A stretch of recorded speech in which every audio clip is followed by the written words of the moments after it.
Bom dia, boa tarde, boa noite, infinitas. Eu sou a Carol. E eu sou a Júlia. E nós somos do Serviço Social Infinito. Hoje a gente tá aqui para falar mais uma etapa, né, do desafio, onde as primeiras 3 nós ainda éramos a UNASC, né, e nesse meio tempo a gente fez essa transição de nome, de identidade, de propósitos, né, e por isso a gente passou a colocar em prática aquilo que a gente sempre fala desde que a UNASC nasceu, né, é algo que se tornou a nossa marca, então não tinha mais sentido, né, não ser o que nos representasse, né. Então, falando do desafio, né, assistente social, onde a gente tá aqui para gravar a 4ª aula, né, que é será que o serviço social não é mesmo rentável?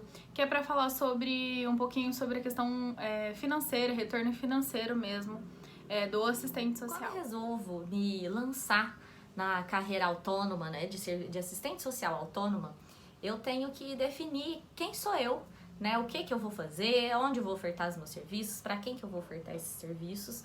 E no meio disso tudo eu vou definir meus valores, eu vou definir meu direcionamento, como a gente definiu e agora redefiniu, né, do nosso campo de atuação. E quando a gente fala sobre isso, quanto eu quero ganhar, né? Para que eu estou nessa jornada?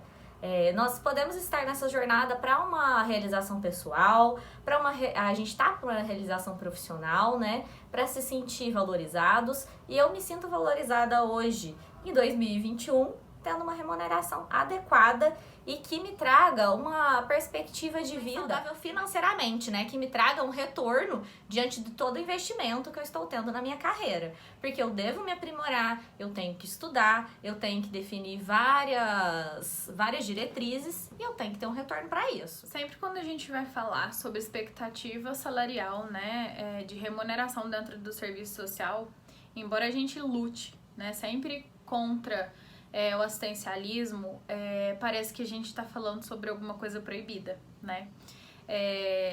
Sempre, todo mundo reclama, né, das remunerações que a gente recebe, que a gente sabe que tem empregos que pagam assim, né, às vezes até abaixo do salário mínimo mesmo, porque a gente tem uma carga horária, né, menor do que 8 horas, e diversas outras situações que a gente conhece desde quando resolve fazer o serviço social, né?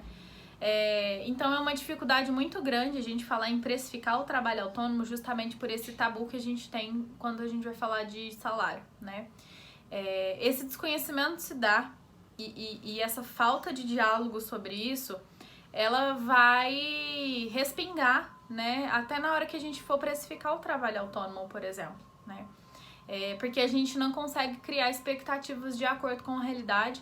Ou a gente começa meio que a se submeter a qualquer valor, porque a gente não tem um parâmetro ok, porque a gente, enquanto profissional, não acredita que outras pessoas possam pagar aquele valor. Por exemplo, quando a gente vai seguir a tabela, né, de honorários. Quem define quanto eu vou ganhar? Quem define qual o preço do meu trabalho? Ai, Carol, Júlia, tem a tabela, né, do Cefes. Gente, a tabela é um parâmetro. Ela é uma coisa para você se nortear. Nela, a gente tem os honorários por hora. Quando eu vou fazer um atendimento de uma pessoa, por exemplo, de um usuário diretamente, eu vou fazer aquele atendimento pontual e é ali que acaba o meu trabalho. Quem define o preço do meu trabalho? Eu sou uma profissional autônoma e liberal. Quem define o preço do meu trabalho sou eu. Quando a gente fala sobre isso, Carol, Júlia, mas aí a gente tem que seguir a tabela do Cefes. Bom, a tabela é graduandos 157,29 a hora. Quando eu vou atender uma pessoa, por exemplo, um usuário diretamente, fazer o encaminhamento, ouvir as demandas, eu vou gastar 1 hora? Só 1 hora. E os encaminhamentos e o estudo que esse caso vai me demandar? Todos esses cálculos devem ser feitos na hora de precificar qual o valor do seu atendimento. E a tabela de honorário, né, ela é usada como parâmetro, né? O próprio Cefes, lá na descrição da página, ele traz isso, né? Tomei até o cuidado da gente abrir aqui na hora que a gente fosse falar sobre, e diz exatamente isso, né? Ela é um parâmetro que servirá de parâmetro para a prestação de serviços profissionais, né, do assistente social, que trabalhe sem qualquer vínculo empregatício, né? Então, não é uma regra. Ali fala-se que determina o valor da hora técnica, né? Isso não quer dizer que essa hora técnica é o que a Carol acabou de falar. Não é só naquele momento que você está na tratativa ali com a pessoa. A gente sabe que, por exemplo, a advocacia, né? Ela tem uma tabela de valores, né? Que o profissional deve ser cobrado é gigantesca em todas as áreas de atuação do advogado. Previdencialista, criminal, trabalhista e etc e tal, né? E tem lá descrevendo os serviços e etc, né? E eu passei por uma experiência que a gente precisou cotar uma assessoria jurídica, né, para a instituição na qual eu trabalho, e a gente percebe o quão é uma categoria que ela é fiel a essa tabela, até porque é uma tabela que consegue realmente te dar parâmetros de atuação, já que ela tem várias possibilidades e ela é bem mais específica, né, e norteadora do que a que nós temos. E é uma categoria que elas realmente dá para se basear nessa tabela, porque são profissionais que já vêm com um reconhecimento profissional, as pessoas, a sociedade já entendem que esses profissionais e que esses serviços são pagos, embora tenham gratuitamente na Defensoria Pública, por exemplo, né? E é um valor que a gente considera alto quando a gente vai ver uma assessoria jurídica, né, para pagar ali por mês. E a gente fez com vários profissionais, né, até porque se pede em ter pelo menos 3 orçamentos e etc para contratação de serviço. E aí você percebe que há um padrão entre essas propostas, né? Eles falam a mesma língua, eles propõem a mesma coisa com basicamente os mesmos valores. Algum vai dar algum benefício, vai dar um desconto, né, por ser instituição e etc. Mas eles seguem realmente as tabelas como parâmetro, e isso faz com que eles consigam cobrar aquele valor que a gente que está contratando às vezes até considera caro, né? Mas se a gente quiser comprar esses serviços, ou a gente se submete a pagar o que o profissional está estipulando, ou a gente fica sem os serviços. É assim que funciona, né?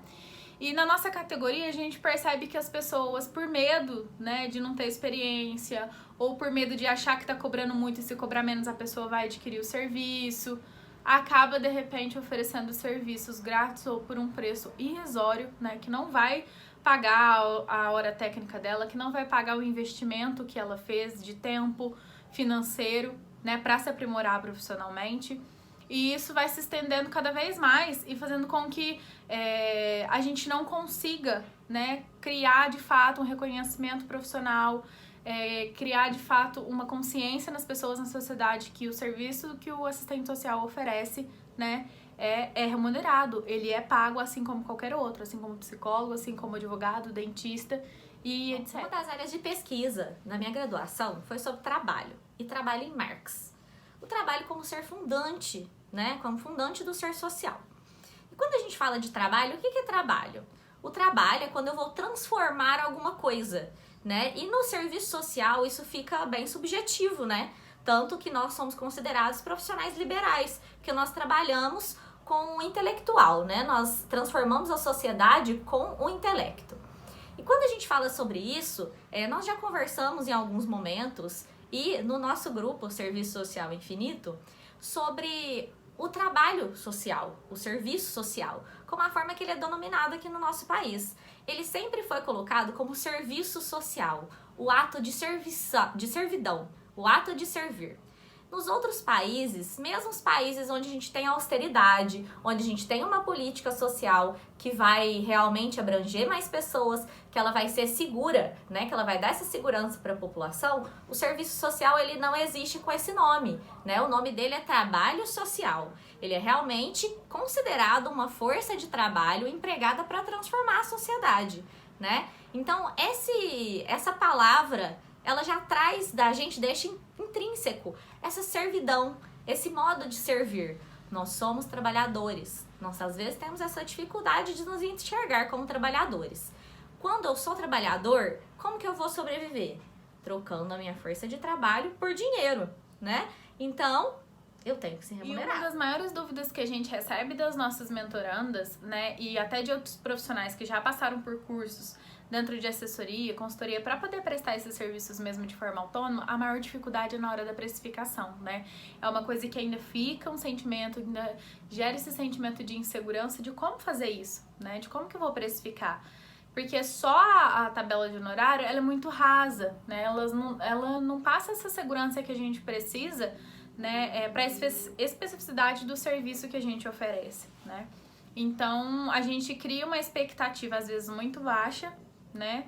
Ou, às vezes, muito fora do real e a gente não consegue criar um objetivo ali que se enquadre com o que eu tô oferecendo, porque eu não sei quanto que eu tô oferecendo vale, né? Porque a gente não aprendeu isso na graduação, não foi nos falado quanto que vale uma assessoria, quanto que vale uma consultoria, quanto que vale um atendimento, uma orientação social, né? E quando a gente vai falar do trabalho do assistente social dentro do funcionalismo público ou até mesmo do trabalho formal, a gente se resbala mais uma vez nessa questão do salário, né? Do quanto eu ganho de expectativa salarial, né? Porque nós não temos um piso salarial e o quão triste é a gente ouvir, né?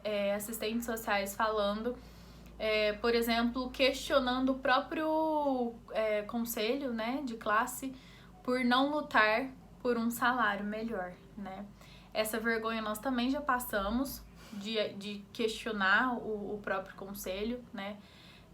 Até o ponto de estudar e descobrir que isso não é uma função do conselho, né? O conselho está lá para fiscalizar as ações, né, da prática profissional.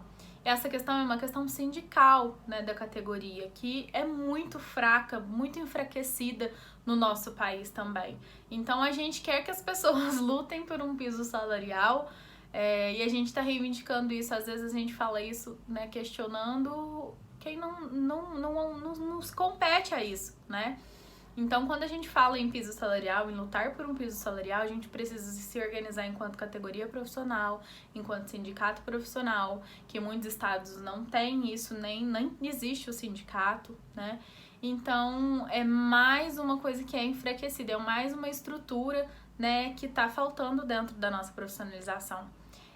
Eu não sei, posso estar falando até uma bobagem aqui agora, por exemplo, mas eu não me recordo de, durante a minha graduação, ouvir de profissionais trazer isso ou corrigir qualquer que fosse o aluno ali ou o profissional quando fala dessa questão de falar por que o CRES não vai lá e reivindica um piso salarial. Nunca, eu não tenho na minha memória de ver alguém questionando isso, né? Falando, não, peraí, não é o CRES por conta disso, né? Foram coisas que a gente descobriu recentemente, assim que a gente, né, entrou nessa prática profissional autônoma. Então, até em relação ao piso salarial, a gente tem essa dificuldade e essa falta de clareza, né? Da onde que eu busco essas informações, quem vai me fortalecer, aonde que eu vou fortalecer essa luta por um piso salarial, né? Mesmo que eu queira lutar por um piso salarial, a gente não sabe nem aonde que a gente vai mobilizar essa luta, né? Então isso é muito difícil, porque se a gente não consegue achar os caminhos para poder fazer uma mobilização, muito provavelmente ela não vai acontecer, né? E a gente pesquisou sobre a média salarial praticada, né? De acordo com alguns sites, de acordo com a categoria em si, e é uma média de R$ 2.400, né? Só que a gente sabe que essa média ela é mais para menos do que para mais, né? Ela sempre puxa um pouquinho para baixo desses 2.400 em alguns lugares, né? Aqui na nossa cidade mesmo, interior de São Paulo, a gente sabe que essa prática menos que R$ 2.400 é muito comum aqui na nossa região, né? Principalmente agora, de 2020 para cá, né? Grande número de desempregos, por mais que a demanda tenha aumentado gigantescamente, né, as vagas não cresceram na mesma proporção. Então, a gente tem uma média salarial ainda muito baixa, né, se a gente for levar de parâmetro. Outra questão que acontece muito é a questão de quererem, hoje em dia, que é uma prática que está muito em alta, é querer submeter profissionais autônomos como profissionais em trabalho formal, né? Contrata-se o profissional, contrata o trabalho, né? Faz ali um contrato de trabalho como um prestador de serviço e quer submeter essa pessoa, né, no caráter no caráter do trabalho formal, né? Com hora para entrar, hora para sair, de segunda a sexta, com dias e semanas estipulados, que é outro problema, né? Não adianta eu estar trabalhando como profissional autônomo, vender minha força como profissional autônomo, como prestador de serviço, né? E ser enquadrado no trabalho formal, sem todos os direitos, né, que o trabalho formal proporciona. A gente já tratou em outro passo e a gente sempre fala em todos os passos sobre como a valoração do trabalho, sobre como me identificar como trabalhadora, isso tem a ver com na minha autoestima profissional. Como a síndrome da impostora tá aí todos os dias, né, pra colocar a gente pra baixo. E realmente é preciso se fortalecer como classe, se fortalecer como estudante. Nós estamos a todo momento melhorando a nossa profissionalização, estudando, temos que estar a todo momento de frente com a realidade. E para estar de frente com a realidade, nós temos que estudar muito. Então é muito importante a gente se fortalecer como pessoa e como profissional para ter consciência que nós temos sim valor profissional e cobrar adequadamente por isso. A gente mesmo já passou por isso, assim, no início, quando a gente começou a oferecer, né, os nossos serviços de forma autônoma, né, a gente oferecia, tipo, um material gigantesco com uma qualidade super top, assim, só que a gente achava que a gente não iria encontrar ninguém que pagasse o valor que a gente achava que aquele serviço merecia, né. E nisso a gente acabava oferecendo muito e a gente não conseguia uma remuneração adequada. Até que um dia eu tava muito estressada em relação a isso, assim. E aí eu falei pra ela, não, chega, vai ser esse preço, nós vamos colocar desta forma. A gente mudou totalmente a nossa forma de oferecer o trabalho também. E aí estabeleceu parâmetros, regras, porque a gente mesmo ficava ali a servidão mesmo, sabe? E isso foi um divisor de águas, né? E a primeira vez que a gente ofereceu, o primeiro momento que a gente mudou a nossa tabela, a gente conseguiu oferecer daquela forma que a gente tinha planejado, assim, né? Sem tirar nada, sem nenhum tipo de questionamento, né? Então, o reconhecimento profissional já estava subentendido na pessoa que estava contratando o nosso trabalho, e aquela limitação de que as pessoas não vão pagar por aquilo que a gente está cobrando, que a gente tinha, estava dentro da gente, não das pessoas que iriam contratar o nosso serviço, né? E isso mudou a forma como a gente se olhou mesmo, a gente se valorizou mais como pessoa, como mulher, como profissional. Em relação à tabela de honorários, né, ela é corrigida anualmente, os valores, até o que a Carol citou ali, né, que é do graduados, que é R$ 157,29 a hora, né, foi atualizado em setembro agora de 2021, então esse ajuste passou a valer agora em setembro de 2021, né, através do IPCA do IBGE, setembro de 2020 a agosto de 2021, foi um ajuste de 9,67%, né? E essa tabela é corrigida sempre em setembro, né, todos os anos. Então, se a gente for considerar, né, todo o histórico que teve, mundial, inflação dentro do próprio país, né, esse ajuste de 9,67%, né, ele até é um valor considerável, né, em vista de ajuste do salário mínimo, etc. Só que é um valor que a gente não consegue usar esses valores propostos da tabela como parâmetro, porque ele é muito raso, né? É uma sugestão, é um parâmetro muito generalista, né? Que não se enquadra nas especificidades dos trabalhos que nós vamos ofertar, né? No campo infinito de formas de ofertar esse trabalho, né? Pra gente usar isso, não, quantas horas eu vou gastar para fazer tal coisa, vai ser isso que eu vou cobrar, né? Infelizmente ainda a gente não consegue, então a maior dúvida que a gente recebe é a forma de montar uma precificação mesmo dos trabalhos de assistente social. E respondendo a pergunta que a gente mais recebe, né, que é como precificar o seu trabalho, né? É óbvio que nós não vamos conseguir responder isso aqui nesse vídeo, né, e nem nessa última parte na qual eu vou falar sobre. Mas para você ter parâmetros para poder usar, para construir a sua tabela de ofertas dos seus serviços que você oferece, você pode sim usar a tabela como parâmetro, usar o trabalho de outros profissionais, pesquisar, né, no meio mesmo como que isso tem sido ofertado, quanto que isso tem sido, e a partir disso, de todo o investimento que você teve, da sua trajetória profissional, da sua expertise no assunto, a partir disso tudo você vai conseguir criar uma média, né, de construir esse valor, né, a ser cobrado pelos serviços que você vai oferecer, né. Outra dica é usar de parâmetro outras áreas profissionais que às vezes acabam até praticando o que a gente faz, né. As próprias tabelas mesmo do direito, dá pra gente usar elas como parâmetro na hora de construir o nosso trabalho a ser ofertado, porque lá tem muitas coisas que nós fazemos também, né. Óbvio que cada um dentro dessa área não são coisas idênticas, mas eu falo pra gente usar como base mesmo para construir o nosso, né.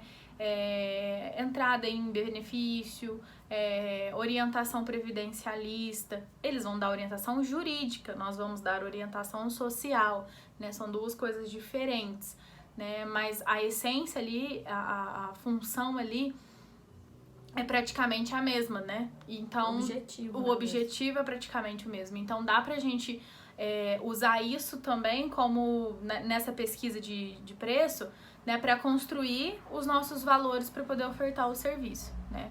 Isso vai depender também do perfil do seu público, da forma que você vai ofertar, se isso é presencial, se isso é online, quanto tempo você vai gastar para construir até mesmo materiais para ofertar nesses serviços que você quer, nesses serviços que você vai disponibilizar, né? Então, faça isso mesmo, faça esse rascunho, faça essa pesquisa de preço, entre em contato com profissionais que já ofertam o que você faz, use a nossa tabela, use a tabela de outros profissionais, né? Veja como esses outros profissionais precificam o seu serviço, né? E a partir daí, você vai conseguir criar os seus, né? Nós não vamos aqui falar quanto que custa uma assessoria, quanto que custa uma consultoria, porque a gente sabe falar quanto que custa uma consultoria, uma assessoria, dá serviço social infinito, né, do trabalho que nós ofertamos, né, e cada profissional vai ter o seu, por isso que a gente precisa levantar esses dados para construir o nosso, né, de acordo com aquilo que vai me atender, porque a gente tem as nossas necessidades financeiras, né, o quanto que a gente precisa para nossa sobrevivência e para atender o que a gente precisa para sobreviver, e a partir disso também são informações necessárias para construir uma precificação, né.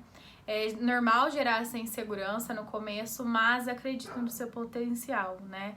Não é porque, eu acho que tá caro, não, é o quanto vale, né. No primeiro momento você vai ter essa resistência mesmo porque é uma coisa cultural que já tá em nós desde lá atrás quando decidimos fazer serviço social, né. Mas isso vai ser desconstruído aos poucos. Bom, e eu deixo aqui o desafio dessa etapa, que é o que eu espero que o serviço social me traga financeiramente. Eu tenho que ter definido, eu tenho que saber onde eu quero chegar para traçar o meu caminho. E dentro disso, vocês vão fazer uma tabela para delimitar quanto vai custar o serviço que você vai ofertar. Quais serviços você vai oferecer? E dentro disso, cria a sua tabela de serviços. Por isso, pessoal, é muito importante que realizem as etapas anteriores, né? Porque aqui a gente criou mesmo um caminho de 7 etapas. Na etapa anterior, a gente pediu com que vocês, né, elencassem lá na lei que regulamenta a nossa profissão, dentro dela, quais são os serviços que eu vou ofertar, né? E aí, isso vai ajudar agora em você conseguir criar a precificação desses serviços que você elencou lá dentro da lei, né, que regulamenta a nossa profissão que você quer ofertar enquanto assistente social autônomo. Então, é uma linha do tempo, né? São passos que você vai dar um por um, que eu tenho certeza que quando você concluir o 7º passo, né, que você fizer todas essas etapas, né, você vai conseguir já ter um norte, já vai estar fortalecido para poder iniciar, né, e ter uma autoconfiança para poder atuar de forma autônoma e respondendo questões que a gente sabe que são coisas que paralisam a gente durante esse início dessa tomada de decisão de atuar como assistente social autônomo, né. Então, faça um exercício, não é um exercício para nós, em nenhum momento foi, né, a intenção do desafio foi mesmo devolver para outros assistentes sociais respostas que nós não tivemos lá no começo e que a gente gostaria muito de ter tido, né, lá atrás, na própria graduação mesmo, no nosso início de carreira, que com certeza teria feito muita diferença e teria adiantado o nosso caminho em grandes decisões, né? A gente teria deixado de passar por muitas coisas e a gente acredita que o serviço social, né, só vai poder ocupar todos os lugares que ele deve, que a nossa categoria só vai ser reconhecida da forma que deve ser, né, se a gente, enquanto categoria profissional, fortalecer os outros profissionais, e é isso que o Serviço Social Infinito propõe, né. nas nossas redes sociais, a gente constrói material lá de forma gratuita. Também tem um contato para conseguir falar com a gente e contratar os nossos serviços. Então, não sofram por isso sozinho, né? Nós estamos aqui à disposição. Tem também o link, né, da nossa comunidade, que é no Instagram, que tem acesso diretamente a nós duas também pelo o nosso contato telefônico. Nós nos colocamos à disposição, né? O Serviço Social Infinito está disponível, né, para fortalecer outras profissionais. Então é isso. Hoje a gente finaliza, né, o 4º desafio e seguimos juntas. Não se esqueçam, onde eu quero chegar, porque a gente quer chegar no infinito e você pode vir com a gente. Até mais, se cuidem. Tchau.